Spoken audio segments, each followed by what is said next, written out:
Happy morning friends. இன்னைக்கு நம்ம வீட்ல பிரேக்ஃபாஸ்ட் என்னன்னு பாத்தீங்கன்னா சுட சுட சூப்பரா வறுத்து அரைச்சு வச்ச கோழி குழம்பு அண்ட் சுட சுட இட்லி தான். இந்த பிரேக்ஃபாஸ்ட் மெனு நான் வீடியோ போட்டிருந்தேன். அதில் நிறைய பேர் இந்த ரெசிபி கேட்டிருந்தீங்க.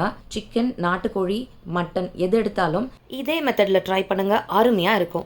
இதை செய்கிறதுக்கு ஸ்டவ் ஆன் பண்ணி ட்ரைப்ளை ஸ்டெயின்லெஸ் ஸ்டீல் கடாய் வச்சுருக்கேன். அதில் 2 ஸ்பூன் எண்ணெய் விட்டு 5 காஞ்ச மிளகா, 1 டேபிள் ஸ்பூன் தனியா, 1 டீஸ்பூன் மிளகு, 1.5 டீஸ்பூன் சீரகம், 1.5 டீஸ்பூன் சோம்பு போட்டு நல்லா வதக்கிக்கோங்க, கருகிராமல் பார்த்துக்கோங்க.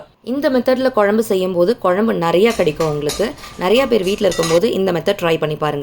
இதுக்கு நான் 1/4 கிலோ சின்ன வெங்காயம் எடுத்திருக்கேன். அதில் ஒரு 3/4 பாகத்தை நான் கட் பண்ணி வச்சுருக்கேன், அதில் சேர்த்துக்க போகிறோம். மீதியை தட்டி வச்சுருக்கேன், அதை குழம்பு தாளிக்கும் போது சேர்த்துக்கலாம். இந்த வறுக்கிற பொருளோட இந்த வெங்காயத்தையும் நல்லா சுருள வதக்கிட்டு 3 தக்காளி பழம் சேர்த்து பாதி உப்பை இப்போ சேர்த்து நல்லா சுருள வதக்கிடலாம். நல்லா மைய இந்த மாதிரி சுருண்டு வதங்கி வந்துடணும். அதுக்கப்புறம் அதை தனியாக ஒரு பிளேட்டில் எடுத்து வச்சு நல்லா ஆற வச்சுருங்க. அதுக்கப்புறம் அதை ஒரு மிக்ஸி ஜாரில் சேர்த்து அது கூடயே 3லேருந்து 4 டேபிள் ஸ்பூன் அளவுக்கு உடச்சக்கல்லையும் சேர்த்து தண்ணி விட்டு நல்லா வழுவழுன்னு விழுத அரைச்சிக்கோங்க. நான் தேங்காய் பாலாக ஆட் பண்ண போகிறேன். இல்லை நீங்கள் தேங்காவை ஆட் பண்ணுறதா இருந்தால் இது கூடயே நீங்கள் தேங்காவும் ஆட் பண்ணிக்கணும். இப்போ சூடான ஹார்ட் அனடைஸ்ட் குக்கரில் 1 குழி கரண்டி அளவுக்கு எண்ணெய், நல்லெண்ணெயும் கடலெண்ணையும் கலந்து போட்டுக்கோங்க. அதில் சோம்பு ஒரு 1/2 ஸ்பூன், 2 பட்டை, 5-6 லவங்கம், 4 ஏலக்காய் சேர்த்து தாளிப்பு பண்ணிவிடுங்க.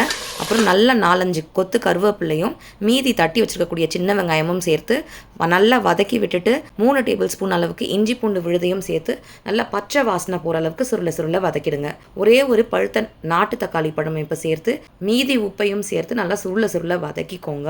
ஜஸ்ட் கலருக்காக 1 ஸ்பூன் காஷ்மீரி சிகப்பு மிளகாய்த்தூள் சேர்த்துக்கிறேன். உங்களோட மிளகாய்த்தூள் காரமாக இருக்க போது பார்த்து அட்ஜஸ்ட் பண்ணி சேர்த்துக்கோங்க. எண்ணெயிலேயே அதை நல்லா பச்சை வாசனை போகிற அளவுக்கு வதக்கி விட்டுட்டு 1.25 கிலோ சிக்கன் நான் க்ளீன் பண்ணி வச்சுருக்கேன், அதையும் சேர்த்து நல்லா ஒரு 2 நிமிஷம் மிக்ஸ் பண்ணி விட்டுடலாம். அதுக்கப்புறம் நம்ம அரைச்சி வச்சிருக்கக்கூடிய விழுதையும் இது கூட சேர்த்து ஒரு 2 நிமிஷம் வதக்கி விட்டுட்டு தேங்காய் பால் நான் ஆட் பண்ணிக்கிறேன். குட்டி சைஸ் தேங்காய், முழு தேங்காயிலேருந்து நான் தேங்காய் பால் எடுத்து அதை ஆட் பண்ணியிருக்கேன். தேவையான அளவு தண்ணியை ஊற்றி நல்லா 10லேருந்து 15 நிமிஷம் வேக வச்சு கருவேப்பிலை கொத்தமல்லி லாஸ்ட்டில் தூவி இறக்குனீங்கன்னா ஆஹா அருமையாக இருக்கும்.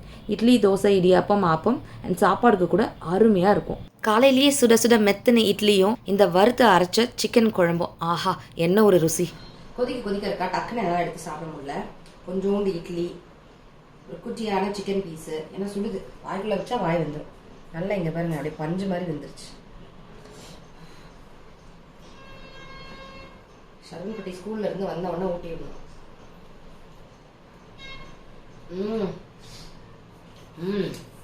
அருமையா இருக்கு.